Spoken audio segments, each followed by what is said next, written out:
Hello extended, welcome to the crystal concept. This is Shubham और आज हम लोग कंप्लीट करने जा रहे हैं यहाँ पे human body and organ system का सब कुछ IMP topic, most IMP topic इस एक वीडियो के अंदर। ये देखो, ये सारी मार्किंग मैं आपके लिए लेके आ चुका हूँ।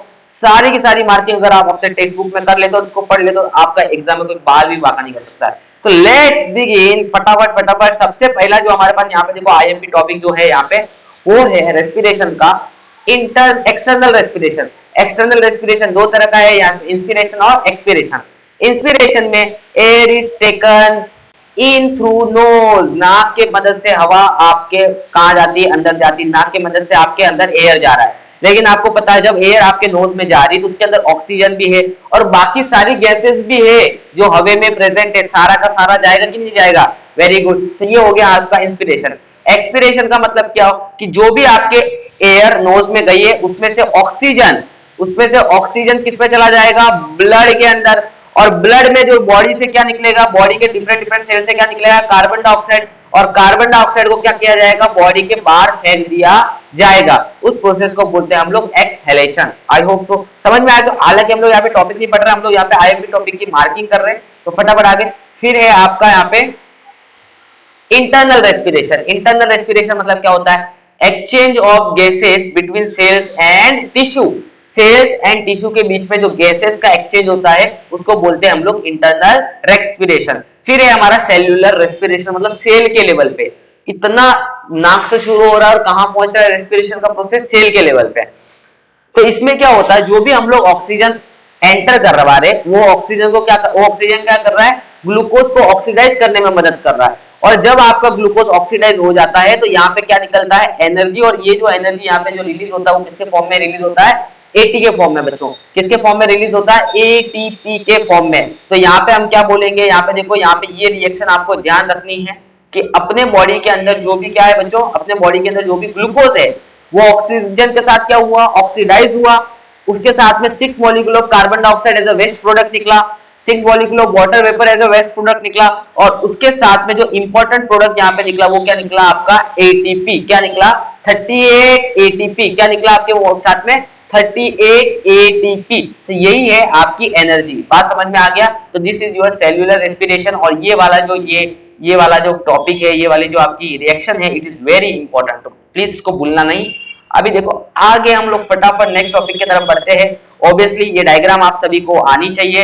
ये नेसल कैविटी है, यहाँ से एयर अपना एंटर करता है अंदर। फिर वो एयर कहाँ आता है? फेरिंग्स मतलब गले के अंदर आता है। फिर वो गले के अंदर आने के बाद किधर आता है? लैरिंग्स आता है।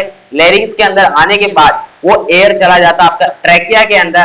ट्रैकिया आपका दो हिस्सों में यहाँ पे डिवाइड होता है और जो ट्रैकिया एंटर करता है आपका लंग्स के अंदर। ठीक है, लंग्स के अंदर ये ब्रोंक्यूलस होते हैं। यहाँ पे जो दिख रहा है आपको छोटे छोटे ये होते हैं, ये ब्रोंक्यूलस होते हैं। उसके अंदर एल्वियोली होती है। एल्वियोली मतलब कुछ ऐसे एयर के सेक्स होते हैं। और ये डायफ्राम होता है जो प्रेशर मेंटेन करने का काम हो रहा है करता है। प्रेशर मेंटेन करने का काम करता है कौन? डायफ्राम। समझ में आया आपको? अभी यहाँ पे एल्वियोली को थोड़ा सा और समझ लेते हैं, डायग्राम करना जरूरी है। एल्वियोली का काम क्या होता है? देखो, जितना भी आपने एयर लिया, ऑक्सीजन लिया, वो सब किसके अंदर आ गया? एल्वियोली के अंदर आ गया।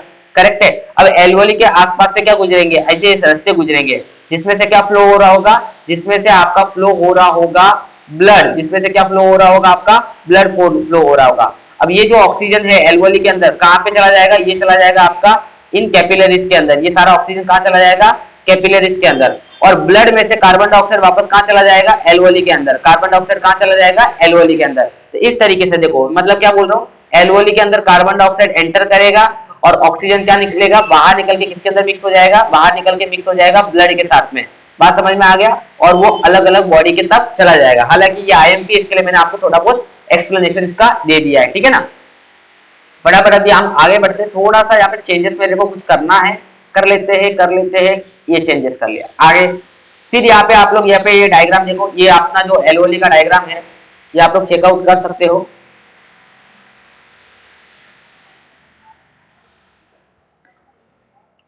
यहाँ पे ये एल्वियोली का डायग्राम, यहाँ पे देखो, ये हमारा एल्वियोली है जिसके अंदर ऑक्सीजन आ रहा है और वो किसके अंदर मिक्स हो रहा है? ब्लड के अंदर। और कार्बन डाइऑक्साइड वापस किसके अंदर आ रहा है? एल्वियोली के अंदर आके वापस किससे जा रहा है? लंग्स में जा रहा है और नाक से हमारे बाहर निकल रहा है। तो ये सिंपल प्रोसेस है ऑब्वियसली, ये देख लेना। ओके, फिर है हमारे पास exchange of gases in lungs. Lungs के अंदर गैसेस का एक्सचेंज कैसे होता है? तो exchange occur simultaneously while blood is circulating around the alveoli. जब एल्वोली के आसपास, ये देखो एल्वोली के आसपास, ये यहाँ पे मैं आपको बता देता हूँ, अच्छे से समझना है, ठीक है, कम समय में हमें ज्यादा पढ़ना है। अब देखो यहाँ पे देखो एल्वोली के आसपास क्या चल रहा है, ये ब्लड घूम रहा है, यहाँ पे देखो ये ब्लड घूमते हुए दिख रहा है। अब एक्सचेंज हो रहा है गैसेस का, कैसे गैसेस का एक्सचेंज हो रहा है, मैंने जैसा बताया, एल्वोली में से क्या निकलेगा, ऑक्सीजन निकल के किधर आएगा, ऑक्सीजन निकल के कहाँ चला जाएगा, ब्लड वेसल के अंदर, और यहाँ से क्या जाएगा, यहाँ से कार्बन डाइऑक्साइड जाके कहाँ चला जाएगा, एल्वोली के अंदर, जो लंग से थ्रू बाहर निकलता है। तो यहाँ पे लिखा हुआ exchange occur continuously while blood is circulating around the alveoli in iron containing protein haemoglobin is present in the RBC. RBC के अंदर कौन सा प्रोटीन प्रेजेंट होता है, हीमोग्लोबिन। ध्यान रखना, इस लाइन को अंडरलाइन कर लेना। आरबीसी के अंदर, रेड ब्लड सेल के अंदर कौन सा प्रोटीन प्रेजेंट होता है, हीमोग्लोबिन, जिसके अंदर क्या होता है, आयरन की मात्रा प्रेजेंट होती है। यही क्या करता है, iron containing protein haemoglobin RBC of the blood. Haemoglobin क्या करता है, एब्जॉर्ब करता है, किसको एब्जॉर्ब करता है, ऑक्सीजन को, and air with in the alveoli. Alveoli के अंदर जो यहाँ पे एयर है, एल्वोली के अंदर यहाँ पे क्या है, एल्वोली के अंदर देखो यहाँ पे, एल्वोली के अंदर जो यहाँ पे एयर है अलग अलग तरह की, उस एयर में बहुत सारे अलग अलग मॉलिक्यूल है, उसमें से हीमोग्लोबिन क्या करता है, सिर्फ ऑक्सीजन को एब्जॉर्ब करता है, सिर्फ ऑक्सीजन को एब्जॉर्ब करता है। आ गया समझ में, कौन, हीमोग्लोबिन। क्या है हीमोग्लोबिन, आयरन कंटेनिंग प्रोटीन। आ गया समझ में एक तरीके का, ठीक है ना। तो यहाँ पे हीमोग्लोबिन ने ऑक्सीजन को एब्जॉर्ब कर दिया। साइमल्टेनियसली जो कार्बन डाइऑक्साइड है अलग अलग सेल्स से आ रहा है, वो कार्बन डाइऑक्साइड किसकी, और वाटर वेपर, कार्बन डाइऑक्साइड और वाटर वेपर क्या हो जाएगा, remove from the blood and given out by the exhalation. Carbon dioxide और वाटर वेपर ब्लड से अलग कर दिया जाएगा और एक्सहेलेशन के थ्रू नाक से बाहर निकल जाएगा सांस छोड़ते समय। आ गया समझ में। तो एक्सचेंज ऑफ गैस आप जरूर करना है यहाँ पे। नेक्स्ट हमारा यहाँ पे है कि भाई ये डायफ्रागम क्या करता है, तो डायफ्रागम का काम होता है प्रेशर को बैलेंस करना। किसको बैलेंस करना, प्रेशर को बैलेंस करना। तो जब आपका राइजिंग ऑफ रिब्स होता है, मतलब जब आप ऐसे सांस अंदर लेते हो तो डायफ्रागम कहाँ चला जाता है, डायफ्रागम आपका चला जाता है नीचे के तरफ। बात समझना, जब आप सांस लेते हो तो डायफ्रागम चला जाता है नीचे की तरफ, क्योंकि जब आप सांस ले रहे हो, देखो सिंपल मैं थोड़ा सा आपको नॉर्मल डायग्राम बना के दिखाता हूँ कि जब ये आपका समझ लो चेस्ट है और यहाँ पे आप इसमें सांस लिया, मतलब आपने इसके अंदर एयर भरा, तो जब आप एयर, और ये आपका क्या है, डायफ्रागम है, तो जब आप इसके अंदर एयर भरोगे तो मुझे बताओ क्या होगा, आपका चेस्ट क्या हो जाएगा, फूल जाएगा, थोड़ा बड़ा हो जाएगा, और बड़ा होने की वजह से डायफ्रागम थोड़ा कहाँ चला जाएगा, नीचे की तरफ चला जाएगा, क्योंकि एयर को अंदर आने के लिए जगह चाहिए। बात समझ में आ गया। तो हम बोलेंगे जब डायफ्रागम नीचे गया तो प्रेशर क्या हो गया यहाँ पे, ऑब्वियसली ये डायग्राम आपको यहाँ नहीं दिखेगा, मैं यहाँ बना लेता हूँ। डायफ्रागम, आपने सांस लिया, डायफ्रागम बड़ा हो गया, और अब डायफ्रागम क्या हो जाएगा आपका, थोड़ा नीचे चला जाएगा। क्यों, क्योंकि एयर प्रेशर को क्या करना, कम करना, करेक्ट है, तभी तो एयर अंदर आ पाएगा। तो यहाँ पे क्या बोलेंगे, राइजिंग ऑफ द रिब्स। जब आपके रिब्स बड़े होते हैं तो lowering of the diaphragm, diaphragm आपका नीचे चला जाता है। क्यों जाता है, because decrease in the pressure on position and diaphragm, pressure को क्या करना है, डिक्रीज। डायफ्रागम अब क्या हो गया, ऊपर आ गया, प्रेशर लंग्स में प्रेशर क्या हो गया, इंक्रीज हो गया। अब मुझे बताओ, जब आपका डायफ्रागम ऊपर आएगा, डायफ्रागम कब ऊपर आएगा, जब आप सांस छोड़ने जाओगे, तो डायफ्रागम ऊपर आएगा, प्रेशर क्या हो जाएगा, बढ़ जाएगा, और प्रेशर बढ़ जाएगा तो ये जो भी एयर गैस है यहाँ पे लंग से बाहर निकल जाएगी, बराबर ना, गुब्बारे को दबाएंगे गैस बाहर निकल जाएगी, तो वो सारे के सारे जो कार्बन डाइऑक्साइड है वो नाक से निकल जाती है। तो ये डायफ्रागम का काम है लंग्स के अंदर प्रेशर को बढ़ाना और प्रेशर को घटाना। क्लियर है। तो ये जितनी भी मैं मार्किंग कर रहा हूं ना, मेरा काम है आपको मार्किंग देना। कॉन्सेप्ट तो आप लोग ने स्कूल से समझ लिए होंगे, अगर नहीं भी समझे थोड़ा थोड़ा मैं यहाँ पे आपको समझाने की कोशिश करूंगा जरूर। ओके, अब यहाँ पे और इंपॉर्टेंट जो बातें आती है वो आता है, अब जो हमारा था ब्लड सर्कुलेटरी सिस्टम, आपको पता है ब्लड का काम क्या है, पूरे बॉडी में सर्कुलेट करना। ओके, और ये सर्कुलेटरी सिस्टम में कौन कौन पार्टिसिपेट करता है, ऑब्वियसली यहाँ पे लंग्स वगैरह, सॉरी लंग्स और हार्ट वगैरह पार्टिसिपेट यहाँ पे करते हैं। तो it consist of, blood circulatory system में कौन कौन पार्टिसिपेट करता है, it consist of heart, blood vessels and capillaries. Heart जो ब्लड को पंप करने का काम करता है, ब्लड वेसल्स जो हार्ट की तरफ ब्लड लाना और ब्लड को लेके जाने का काम करता है, और कैपिलरीज जो अपने ब्लड को सेल्स के तरफ लेके जाती है, पूरी बॉडी के पार्ट्स में लेके जाने का काम करती है। बात समझ में आया। तो ये सारे पार्ट्स है, this is the it consist of blood circulatory system में क्या क्या आता है, heart, blood vessels, capillaries, heart, blood vessels, capillaries. ध्यान रखना, अभी मैं आपको कुछ क्वेश्चन पूछने वाला हूं यहाँ पे। वन यहाँ पे देखो वंस ऑन फीट, जो हार्ट का जो साइज होता है वो किसके बराबर होता है, एक मुट्ठी के बराबर होता है, और उसका जो वेट होता है वो कितना ग्राम होता है, 360 ग्राम होता है। ठीक है, ये भी ध्यान रखना। अब यहाँ पे लिखा है heart is a muscular organ. अगर आपको बारे में आया describe the structure of heart, तो आप बोलोगे heart is a muscular organ, it consist of involuntary cardiac muscle. Involuntary cardiac muscle का मतलब क्या होता है बच्चों, इनवॉलेंटरी कार्डियक मसल का मतलब होता है, एक सेकंड यहाँ पे बार बार गड़बड़ इसके लिए हो रहा है। इनवॉलेंटरी कार्डियक मसल का मतलब होता है कि हार्ट अपने कंट्रोल में नहीं है, वो ऑटोमेटिकली काम करते रहता है। इनवॉलेंटरी मतलब बॉडी की ऐसी एक्टिविटी जो अपने कंट्रोल में नहीं होती। जैसा कि देखो मुझे ये हाथ उठाना है तो मैं अपने मर्जी से उठा सकता हूँ, लेकिन हार्ट को मैं रोक सकता हूँ क्या, नहीं, वो ऑटोमेटिक काम करते जाएगा। इसके लिए बोलेंगे कि हार्ट कैसा है, इनवॉलेंटरी कार्डियक मसल्स उसमें प्रेजेंट होते हैं, और दे कॉन्ट्रैक्ट एंड रिलैक्स, और वो कॉन्ट्रैक्ट होते हैं और रिलैक्स होते हैं। बात समझ में आया, विद डिफाइनेड रिदम, मतलब उनका एक रिदम है, लुक जुब, एक पर्टिकुलर टाइम इंटरवल पे लुक जुब उनका होता रहता है। ठीक है, लब दब, इसी को आप लोग बोलते हैं ब्रीथिंग ऑफ हार्ट। बात समझ में आया, तो ये हार्ट के बारे में आपको डिफाइन करने आना चाहिए। Heart consist of 4 chamber, heart के अंदर टोटल 4 चेंबर होते हैं। अपर चेंबर इज कॉल्ड एट्रियम, जो ऊपर वाले चेंबर होते हैं उनको एट्रियम बोलते हैं, तो ये वाले एट्रियम है। और lower chamber is called ventricle, ये वाले देखो वेंट्रिकल्स है। आ गया समझ में, ये बातें आपको ध्यान रखना बड़ा जरूरी है। कुछ मैं अभी बातें यहाँ पे बताऊंगा, ओबेसिटी हार्ट का डायग्राम बहुत ज्यादा इंपॉर्टेंट है, और यहाँ पे अभी आपको कुछ बातें मैं बताने वाला हूँ, अच्छे से ध्यान दो, थोड़ा सा एकदम फोकस करके ध्यान दोगे तो आपके यहाँ पे कॉन्सेप्ट बहुत सारे क्लियर हो जाएंगे। ठीक है, यहाँ पे एक बार अच्छे से आप लोग ध्यान दे दो, मैं बताता हूँ। आपको यहाँ पे दिख रहा है, इसको हम बोलते हैं राइट एट्रियम। क्या बोलते हैं बच्चों, राइट एट्रियम, जो यहाँ पे लिख के भी रखा, करेक्ट है ना। इसको हम लोग बोलते हैं राइट वेंट्रिकल, इसको हम लोग बोलते हैं लेफ्ट एट्रियम, और इसको हम लोग बोलते हैं लेफ्ट वेंट्रिकल। यहां तक समझो। राइट एट्रियम के अंदर, राइट एट्रियम के अंदर बॉडी के डिफरेंट डिफरेंट पार्ट से ऐसा ब्लड आता है जिसके अंदर ऑक्सीजन प्रेजेंट नहीं है। क्या बोला, ऐसा ब्लड आता है जिसके अंदर ऑक्सीजन प्रेजेंट नहीं है। तो मतलब कौन सा ब्लड आता है, कार्बन डाइऑक्साइड वाला ब्लड आता है। और वो किसके थ्रू आता है, वो आता है हमारा इंफेरियर वेना कावा, मतलब लोअर पार्ट ऑफ बॉडी से आता है, और आता है सुपेरियर वेना कावा। ये दिख रहा है आपको, superior vena cava, upper part of body से सारा ब्लड सुपेरियर वेना कावा से आएगा, और लोअर पार्ट से आएगा इंफेरियर वेना कावा। और ये सारा ब्लड कार्बन डाइऑक्साइड वाला ब्लड कहाँ पे आ गया हमारा, वो सारा का सारा ब्लड आ गया हमारा राइट एट्रियम के अंदर। अब राइट एट्रियम से ये ब्लड आएगा हमारा राइट वेंट्रिकल के अंदर। आ गया राइट वेंट्रिकल के अंदर। राइट वेंट्रिकल जब हार्ट अपना कॉन्ट्रैक्ट होगा तो वो सारा ब्लड पंप होगा, और वो सारा ब्लड यहां से निकल के कहां चला जाएगा, यहां से निकल के वो चला जाएगा हमारे पुलमेनरी आर्टरी के अंदर। किसमें चला जाएगा, देखो पुलमेनरी, यहाँ पे देखो ये दिख रहा है आपको पुलमेनरी आर्टरी, हाँ यहाँ चला जाएगा। और पुलमेनरी आर्टरी से कहां चला जाएगा, पुलमेनरी आर्टरी से चला जाएगा लंग्स में।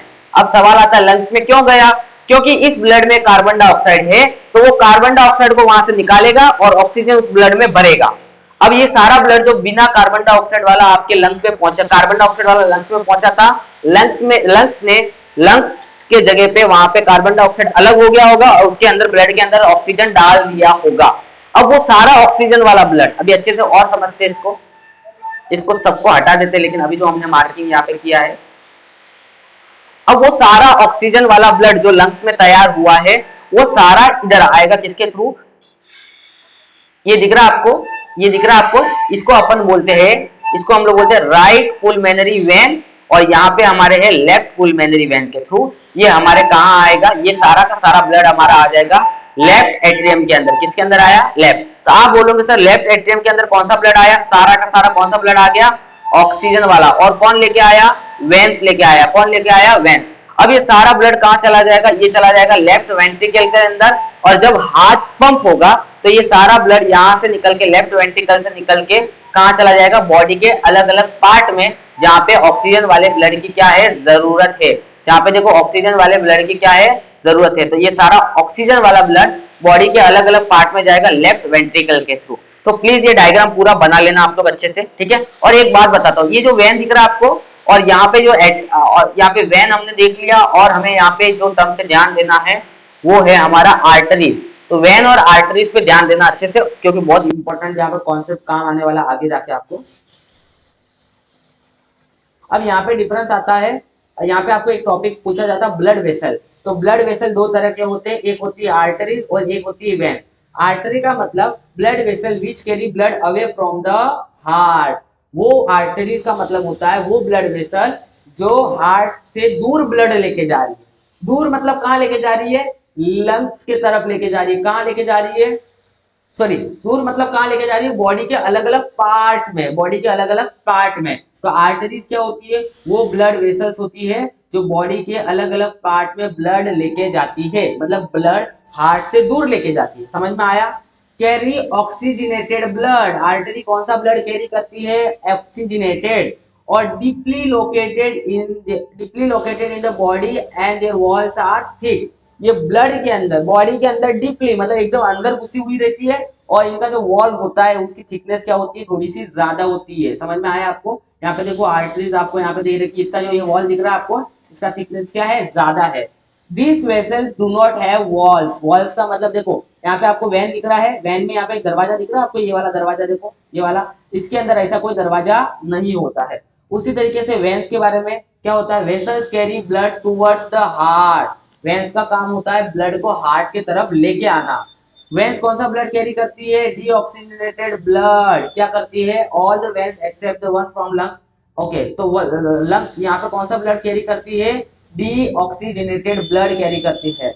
और superficially located in the body, और ये कहाँ पे होती है? बॉडी के ऊपरी भाग में मिलती है, ठीक है ना। और ये कैसी होती है? थीन होती है and provided with the walls, और इसके अंदर यहाँ पे ऐसा दरवाजा होता है, मतलब इसके अंदर वॉल्स प्रेजेंट होती है।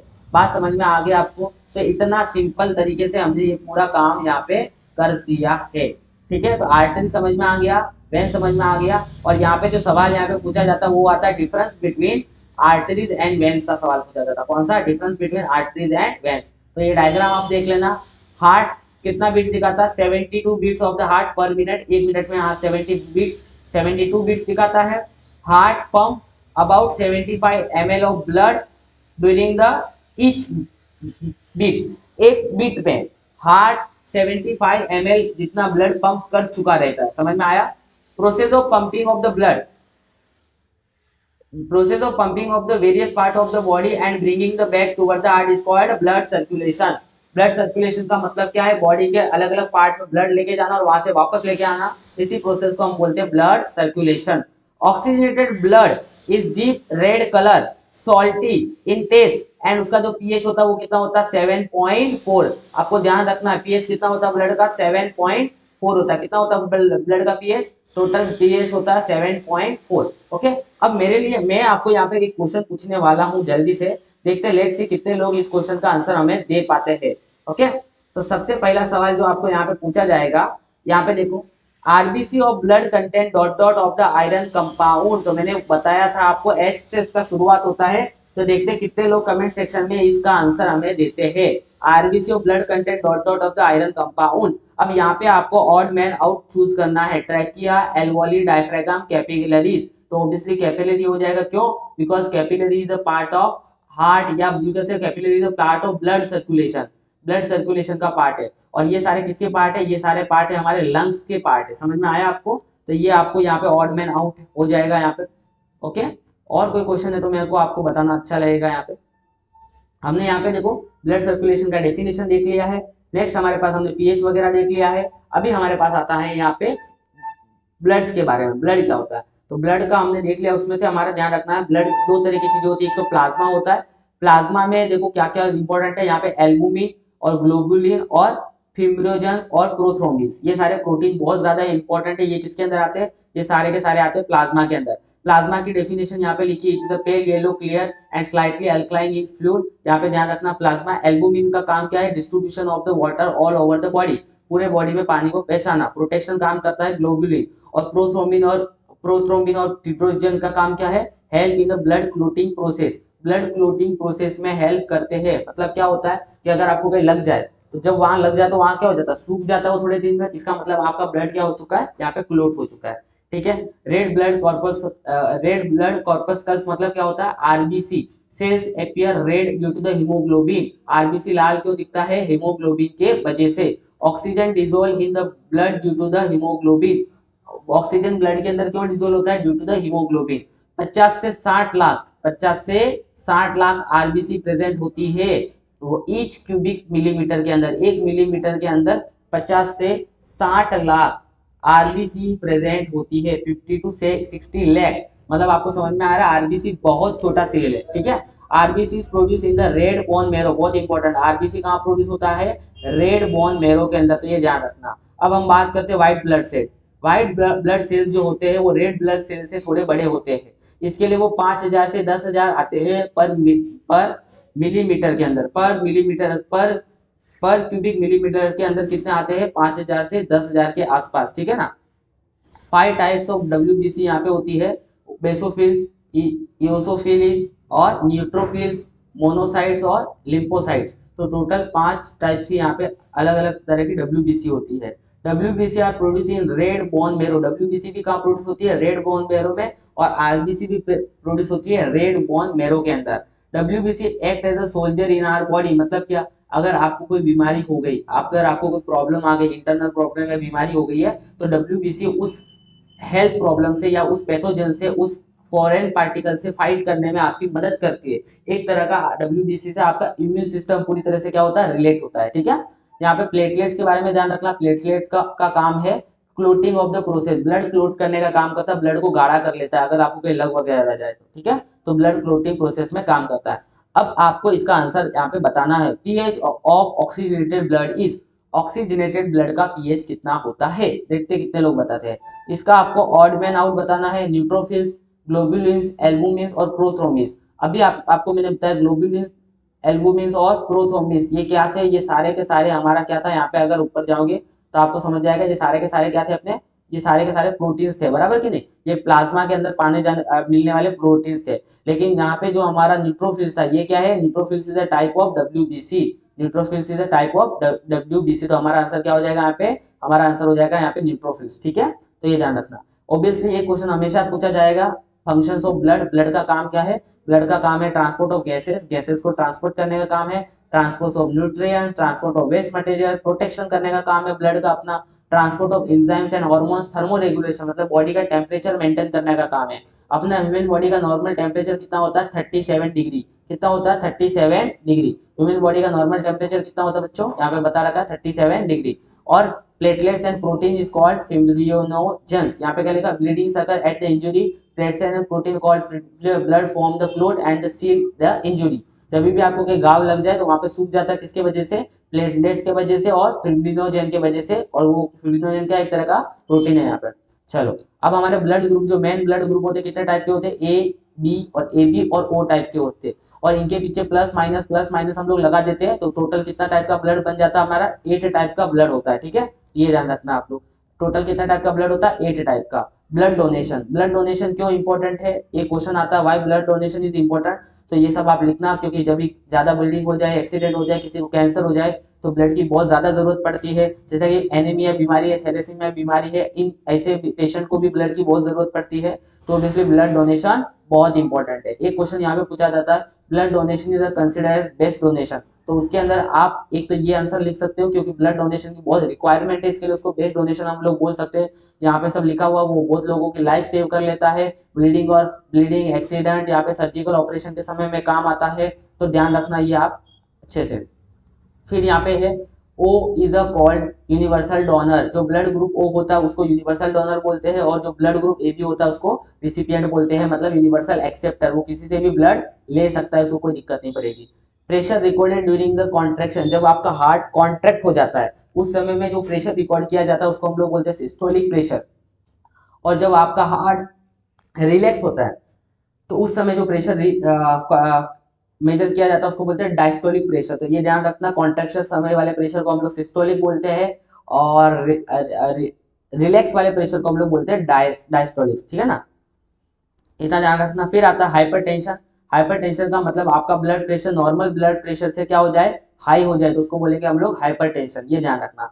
350 ml of blood is collected from, अगर कोई ब्लड डोनर अगर ब्लड डोनेट करना चाहता है तो एक समय पे उससे हम लोग 350 ml का ब्लड उससे ले सकते हैं, उससे ज्यादा हम लोग नहीं ले सकते, ठीक है ना। तो blood donor 350 ml blood donate कर सकता है एक टाइम के ऊपर, ठीक है। 1 October is a national voluntary blood donation day, 1 October national voluntary blood donation day है, तो ये फिलिंग द ब्लैंक्स के लिए आपको पूछा जाता है। Haematology, branch of medical science that deals with the study of blood is called haematology. तो ये डेफिनेशन में भी आपको पूछी जा सकती है।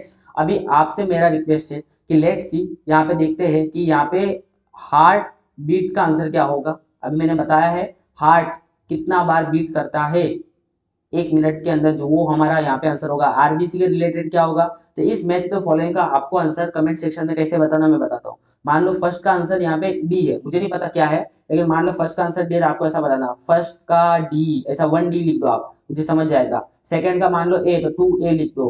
थर्ड फोर्थ का आपका ई है, तो 4E लिख दो। तो आपको इन सारे find out by partners group A और ग्रुप बी का जो मैच करना है, आपको कमेंट सेक्शन में इन सारे के आंसर बताने, तभी जाके लगेगा रियल में आप पढ़ाई कर रहे हो। ठीक है, आपको यहाँ पे फिर फिलिंग द ब्लैंक्स का आंसर बताना, तो फिलिंग द ब्लैंक्स का आंसर बताते समय जो भी ए लिख दिया आपने और उसका जो भी आंसर होगा वो कमेंट सेक्शन में टाइप करना है। फिर आपका यहाँ पे बी, फिर यहाँ पे सी, और यहाँ पे डी, और यहाँ पे ई। तो इतना सा मैं आपको होमवर्क दे रहा हूँ, देखते हैं कितने लोग फिलिंग द ब्लैंक्स और मैच द फॉलोइंग का आंसर कमेंट सेक्शन में करते हैं। अगर आपको वीडियो अच्छा लगा तो दोस्तों के साथ शेयर करो, लाइक करो और सब्सक्राइब करो, और आगे जाके जितने भी पेपर्स वगैरह यहाँ पे अपलोड होंगे, जितने भी आईएमपी टॉपिक अपलोड होंगे, उन सब का लिंक डिस्क्रिप्शन में मिल जाएगा।